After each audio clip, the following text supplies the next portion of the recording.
G'day, and thank you for joining Nicole and I as we continue our lap around Australia. The next part of our journey took us from the Northern Territory, Western Australian border to Derby, also known as the East Kimberley Region.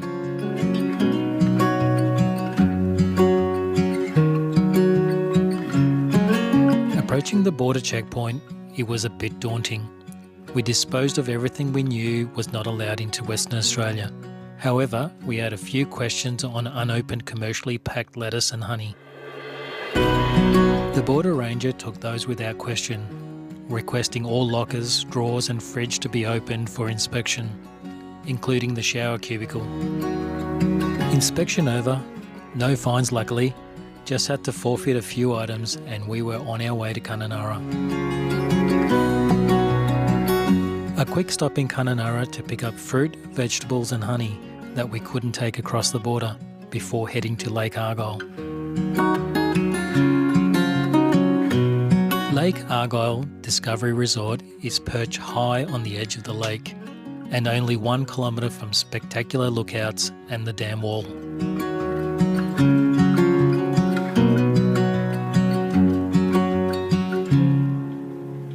It's a relaxing base for exploring the East Kimberley region with scenic sunset cruises, bushwalks, helicopter flights and vibrant sunsets.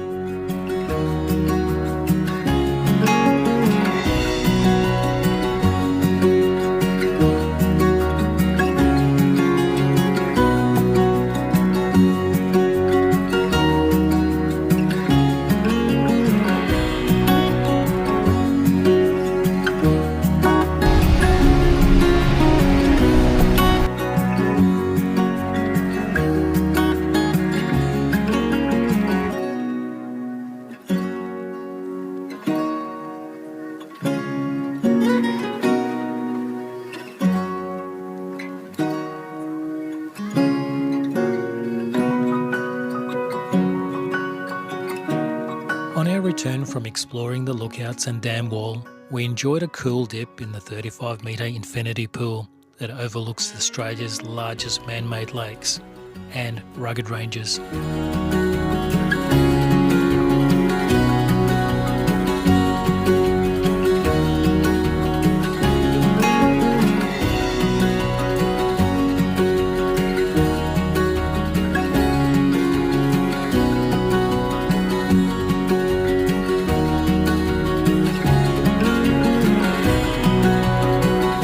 Returning on sunset to witness the setting sun illuminating the water and rugged mountains.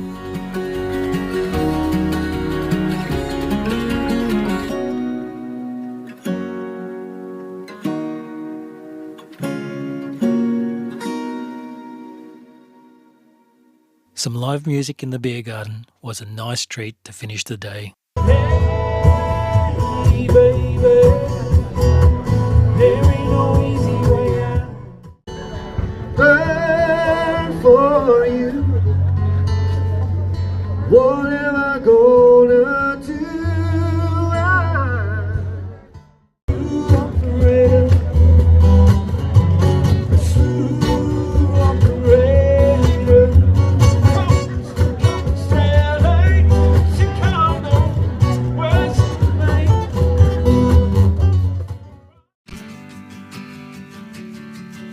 The following day, we hired a pontoon boat for a full day, which allowed us to explore the lake for around 9 hours.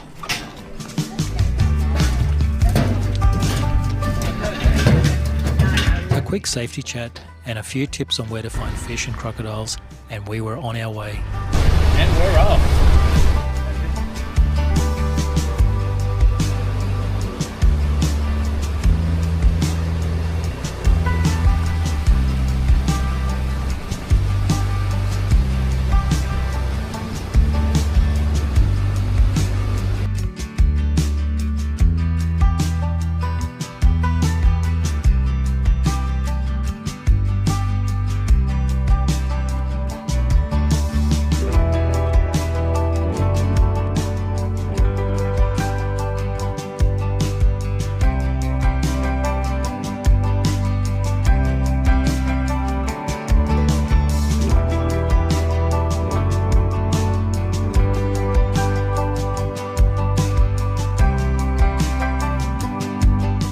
Apparently the lake is home to 30,000 freshwater crocodiles, so it wasn't long before we found them.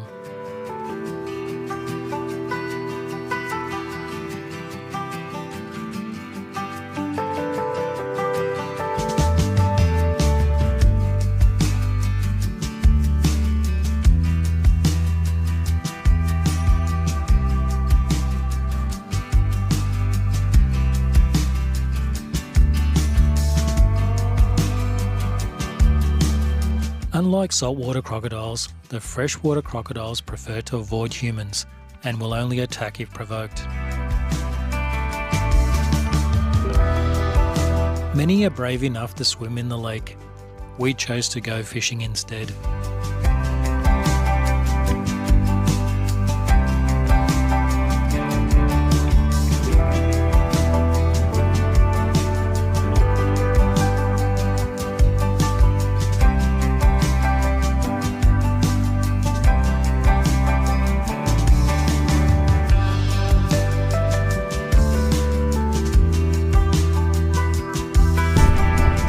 Oh, look at the size of the catfish.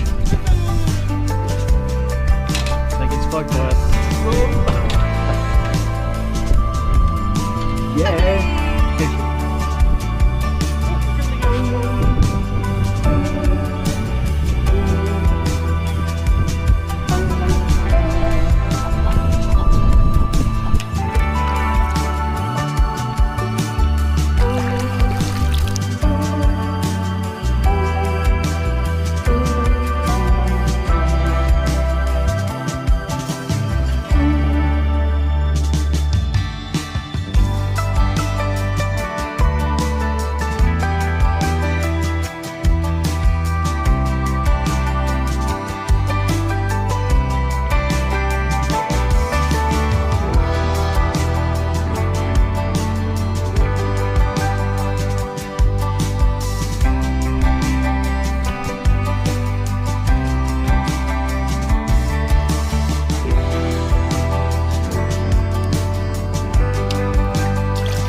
While we thought we were catching the common catfish, we learnt afterwards that the catfish in Lake Argyle are prized and are called Silver Cobblers, which are apparently one of the best freshwater eating fish in Australia. Okay. It's about to cook some sausages. Nice. Barbie. On the lake.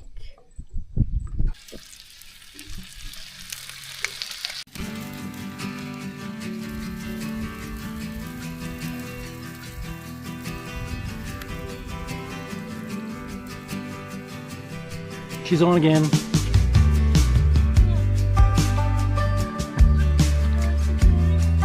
number 9. 19.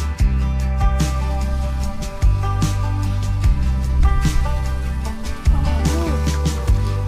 Catfish. There's something different. Yay.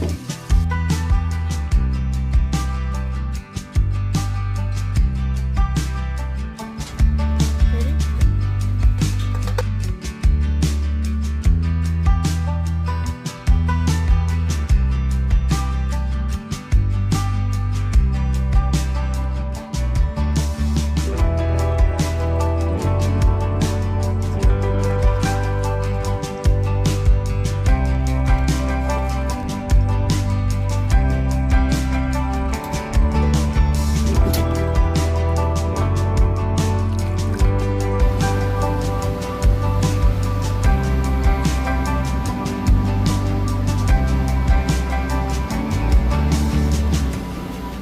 Okay, time for a quick tour of the pontoon boat.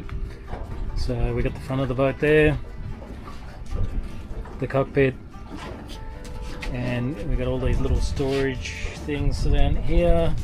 In there there's life jackets, bit of storage. Same over on this side. We also got a ladder, so you can swing that down if you want to go for a swim. Over here we've got the barbecue, which We had some nice snags on earlier. Oh look, we even cleaned it. You got the fuel down there, a couple of bins, cans and all. We also got hired an esky that's got some ice in it. And the pièce de résistance is the toilet. Yeah, pretty ordinary, but still really handy when you're out here and you've got nowhere to go. We've got this hired for 9 hours and it's very handy. They also give you floaties up there if you want to go for a swim. Over here you got the little sounder, and the sounder's also got a fish finder. Not that we found any. Catfish. You got a first aid kit under here.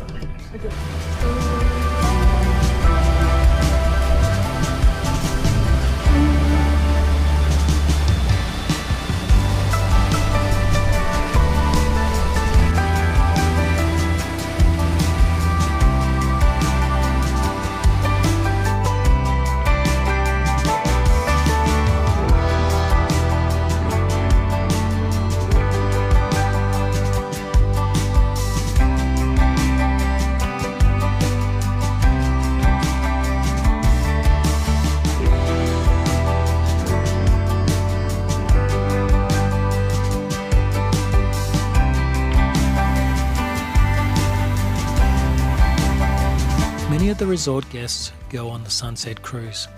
However, our full-day pontoon boat hire allowed us to enjoy the spectacular sunset before returning to port. On the way out of the Lake Argyle Discovery Resort, we visited the Argyle Homestead Museum. The homestead belonged to the Durack family, who pioneered the area in the 1880s and were subsequently instrumental in the Ord River project. The homestead was disassembled stone by stone prior to the flooding of the dam and was rebuilt on higher ground in honour of the Durack family's pioneering spirit.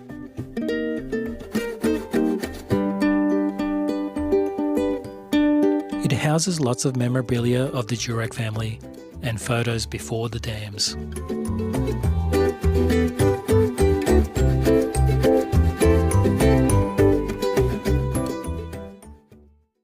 The Ord River project was completed in multiple stages, with the aim of providing irrigation water all year round to the fertile black soil plains of the Ord River.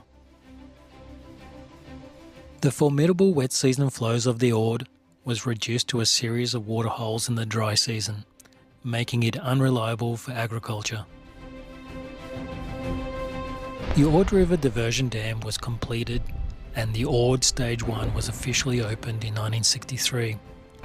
The diversion dam harnessed and raised the water high enough to gravity feed the irrigation to the Ivanhoe Plains. It has a capacity of 758 gigalitres, which is roughly equivalent to 303,000 Olympic swimming pools. 20 radial gates weighing 95 tonnes regulate the flow of the mighty Ord River. The Lake Argyle Dam followed and was opened in 1971, creating the largest man-made lake by volume in Australia and most likely the Southern Hemisphere. It has a whopping storage capacity of just under 11,000 gigalitres, or roughly the equivalence of 4.3 million Olympic swimming pools, or 21 Sydney harbours. The Ord River Hydroelectric Power Station was commissioned in 1997.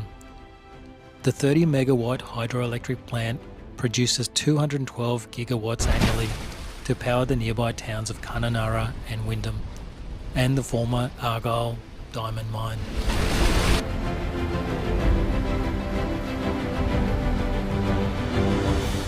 Downstream of the diversion dam is the Ivanhoe crossing. It was once part of the road to Wyndham, but is now a popular spot for scenic four-wheel drive water crossings and fishing for barramundi. No swimming though, as there are freshwater crocodiles lurking in these waters.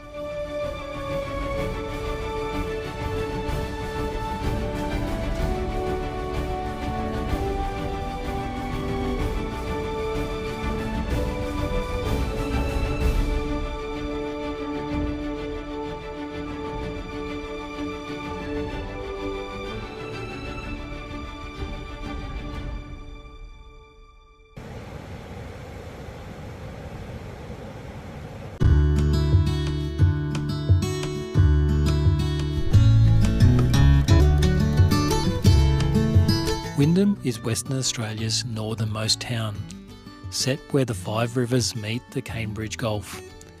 It's known for its historic port that once served the cattle and mining industries.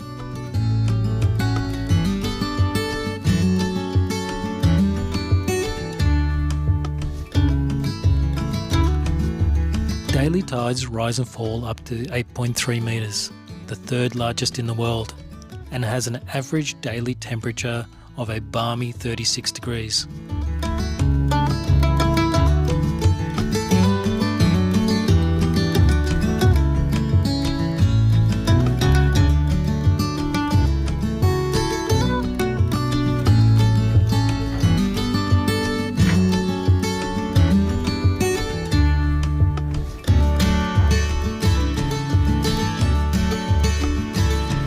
It's also home to the biggest crocodile sculpture we have seen so far, and also the largest baobab tree in captivity, which is estimated to be over 2,000 years old and has a diameter of 20 metres.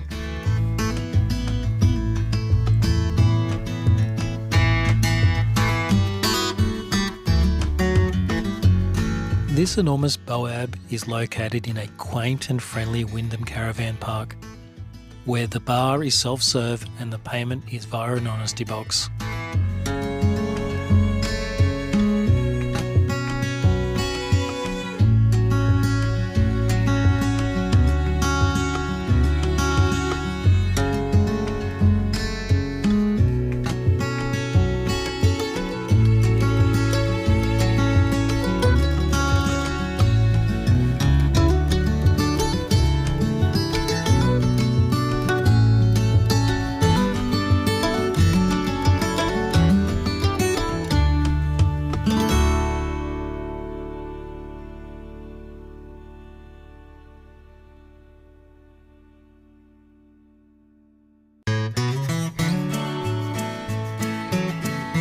Kununurra was established in 1961 as a service centre for the Ord River project. Lake Kununurra was formed with the insertion of the diversion dam and now has abundant birdlife and all-year boating and fishing.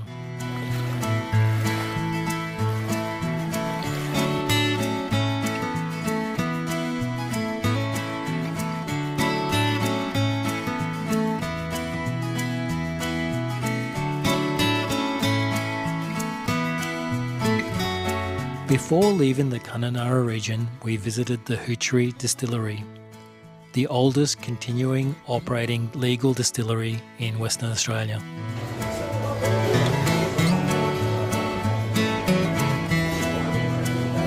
Best known for their rum, Hoochery also make gin, whiskey and liquors.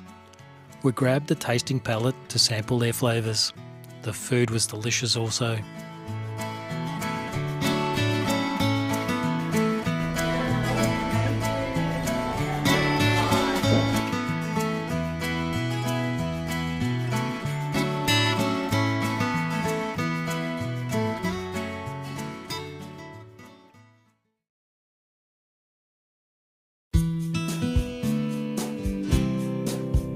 Arriving at the Bungle Bungle Caravan Park and keen to see the famous Bungle Bungles, we learnt that both the four-wheel drive tour buses we were booked on had broken down. They estimated 2 weeks before the next tours.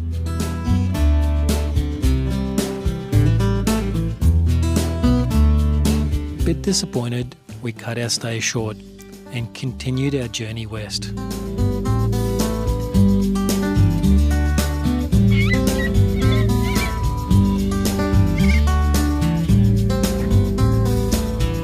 We We stayed at 3 rest stops as we crossed from the East Kimberleys towards the West Kimberleys: Marypool, Ellendale and Nillyboka. Each were unique and well set up for travellers like us. All had drop toilets and dump points if needed. While a couple were close to the highway, they felt safe, and better yet, they were free. It's rare to see electric vehicles this remote. However, there are some nice charging facilities, like this one, halfway between Halls Creek and Fitzroy Crossing.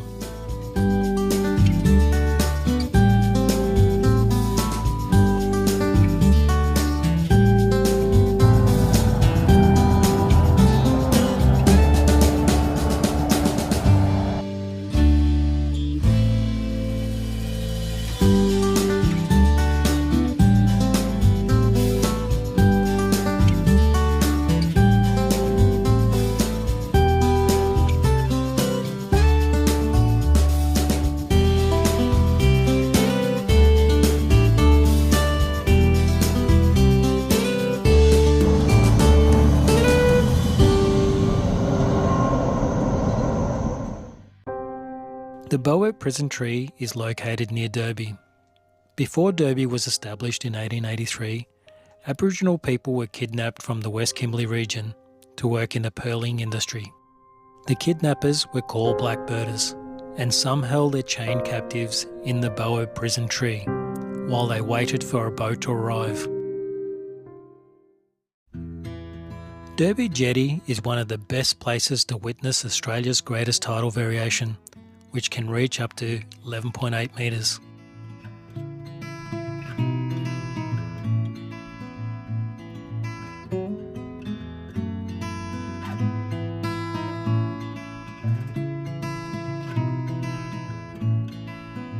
Derby is located on the King Sound and is the western gateway to the legendary Gibb River Road, which we hope to do one day. It's also one of the points to board a seaplane to experience the horizontal falls. We booked a Kimberley entrance caravan park for 3 nights, hoping Yabby would be safe during our departure.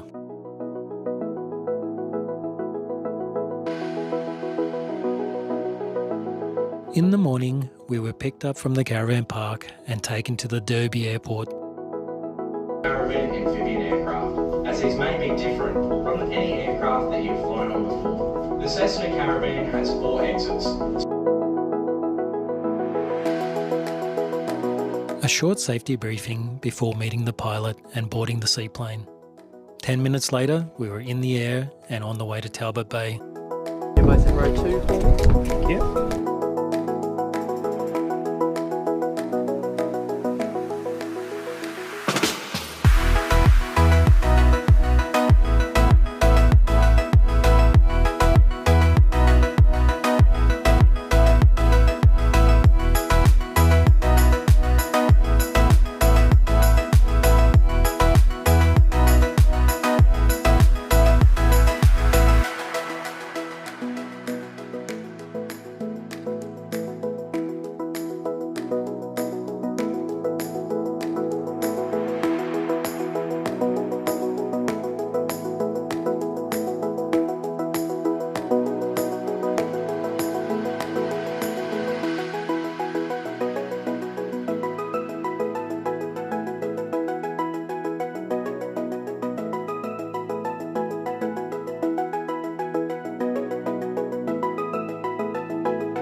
After the thrill of a seaplane landing on Talbot Bay, we were officially assigned our rooms for the overnight stay.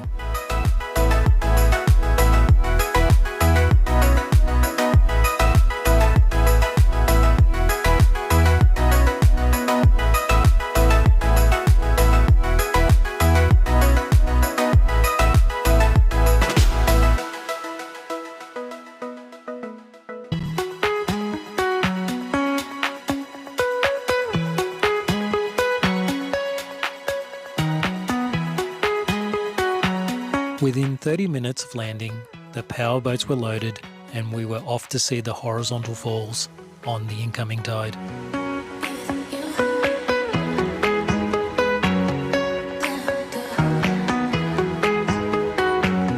The powerboat rocketed us to and through the wide gap to experience the tidal inflow through the 20-metre gap and into the first embayment beyond.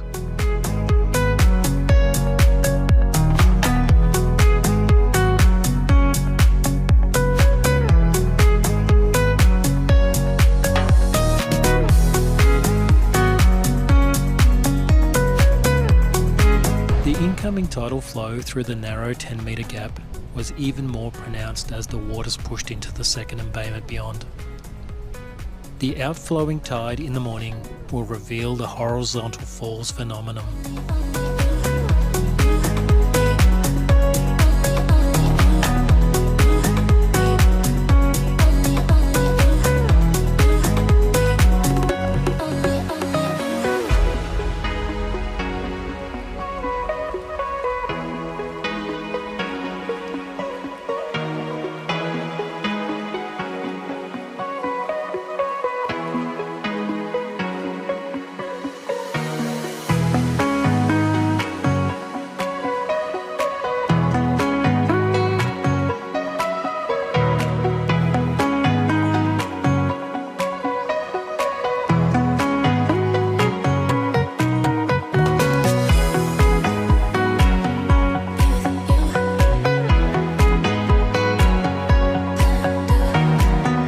After some sightseeing in the first embayment, the next stop was Cyclone Creek. It was here that we learnt about the beautiful and unusual surrounding geological formations. Through time, the collision of continental tectonic plates forced the sandstone upwards, forming these rugged mountains and diagonal and rippled striations. Erosion has subsequently weathered the stone, and vegetation and rock algae adding their colour to the rugged beauty.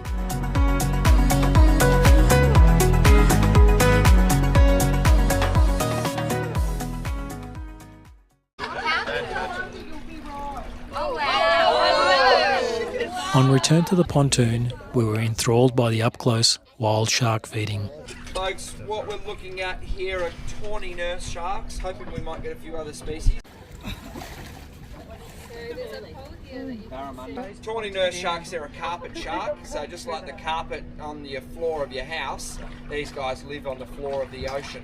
And pretty dark down there, which means they have really poor eyesight. They're basically nocturnal, so they come to the surface here, they can't see a thing. May as well be wearing a blindfold. Hence you'll see them running into each other, running into the cage, they've got no idea what's going on. To get around is by picking up on vibrations in the water, so you might have heard me banging on the aluminium like this, and all those sharks just poof, come straight off the ocean floor to see what was going on. The scientific term for it is electromagnetic sensors. It means they pick up on vibrations. If you can see those black and white dots on the front of their nose, that's what's picking up on the vibration. So although this shark can't see me, 0.1 of a second, boom, something there, go for it. But they live for about 25 years in the wild, they grow to about 3 metres long, they're not very aggressive, they're very docile, but they do have about 250 to 300 little teeth over about 8 rows. All right. A group of sharks is known as a shiver of sharks. Just like a flock or a herd or a school, a group of sharks is a shiver of sharks.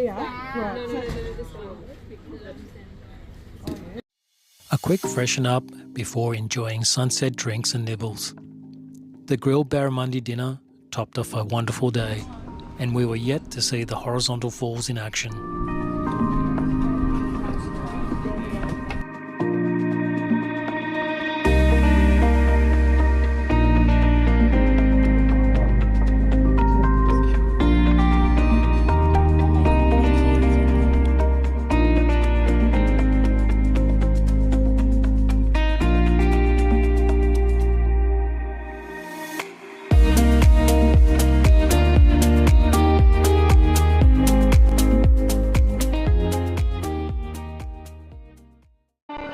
6 a.m. breakfast, and we were back in the powerboat to see the horizontal falls on the outgoing tide.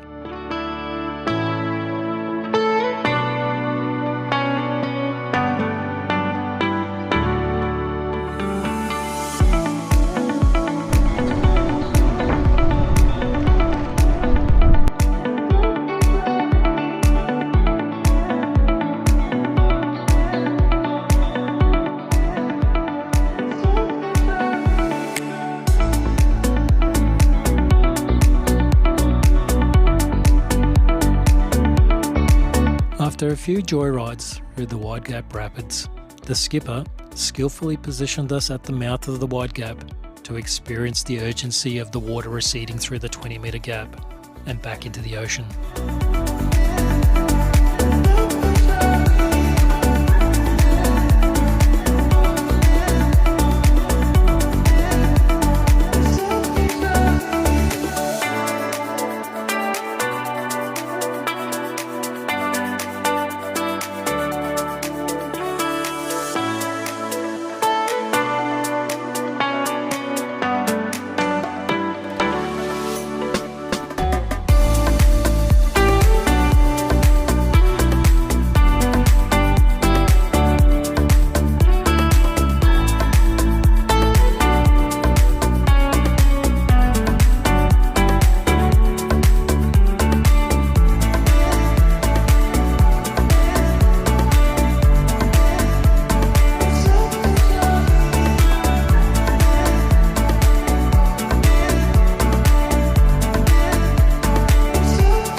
The narrow gap was even more impressive, as the waters trapped in the second embayment couldn't pass through the narrow 10-metre gap fast enough, thereby causing a massive tidal variation and the reason for the horizontal falls phenomenon.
The half-day visitors arrived on the seaplanes that would take us back to Derby. Team,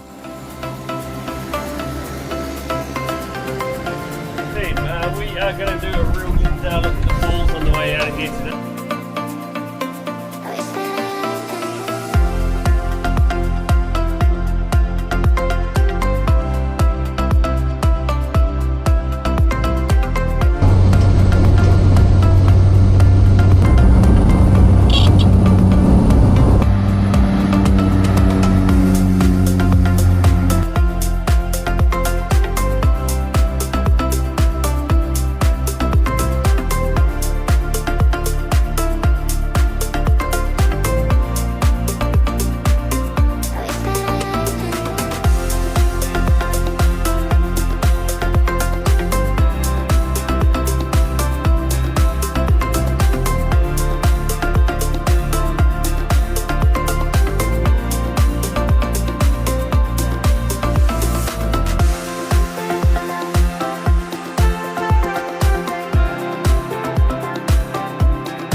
The scenic flight back saw us loop around the horizontal falls, across the Buccaneer Archipelago and King Sound.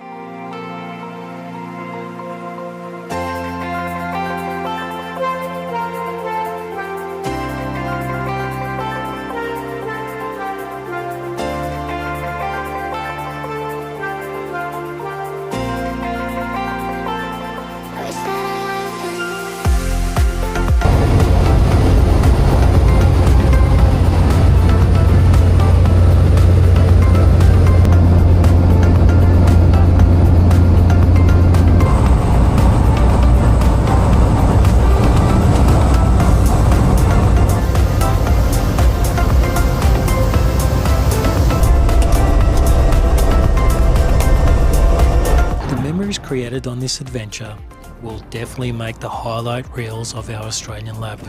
Yeah, all chickens in your bag. Thank you.